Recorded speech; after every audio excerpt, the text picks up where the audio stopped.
This week in Louisiana agriculture, another round of budget cuts at the LSU AgCenter sends more employees out the door. I'm AJ Bean here in Rapides Parish. I'll have details on how dry weather has adversely affected this year's cotton crop. Problems at the port of Lake Charles mean it could cost you more to ship your grain. I'm Kristen Oakes, and I'll have that story coming up. Hello everyone, I'm Michael Danna. Thanks so much for joining us. Since 2008, the LSU AgCenter has seen a 30% reduction in its funding, has had to cut 314 jobs, and is closing 3 of its research stations. Now, another round of cuts threatens more AgCenter jobs and will force the agency to cut even more of its programs.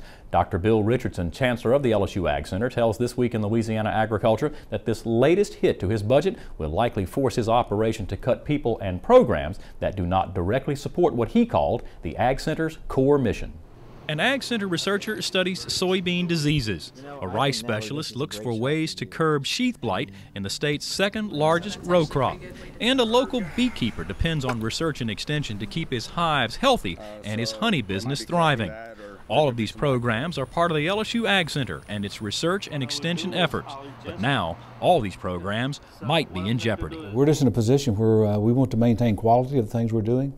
And there's some things that we're just probably going to have to decide that no longer is part of our role, scope, and mission. To date, the LSU AgCenter, which relies on the state legislature for the lion's share of its funding, has seen its state appropriation reduced by more than $16 million.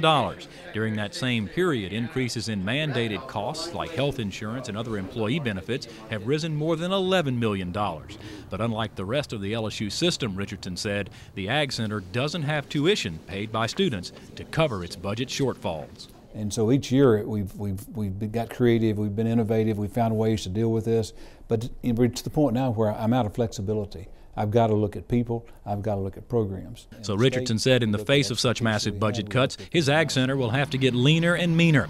A return to what he called core programs. Programs that support the strongest aspects of Louisiana's production agriculture. We only want to do extension programs where we have a research base to support it, with the exception of 4-H, and that's a totally separate thing.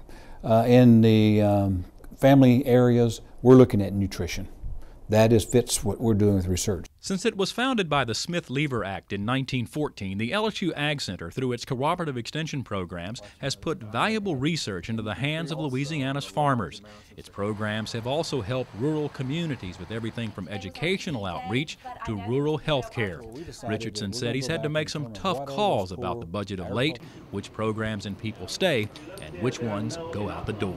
I get asked a lot as we go around the state, how you doing? I said, well, actually, we're going to take this as an opportunity. It's going to give us an opportunity to determine what's really important and do that well, and realize we no longer can be all things to all people. Dr. Richardson said the AgCenter will continue to operate what he called premier facilities like the AgCenter's Rice Research Station in Crowley and the Audubon Sugar Institute in St. Gabriel. He said programs such as family financial management and early childhood nutrition could be done away with in the wake of this latest round of cuts.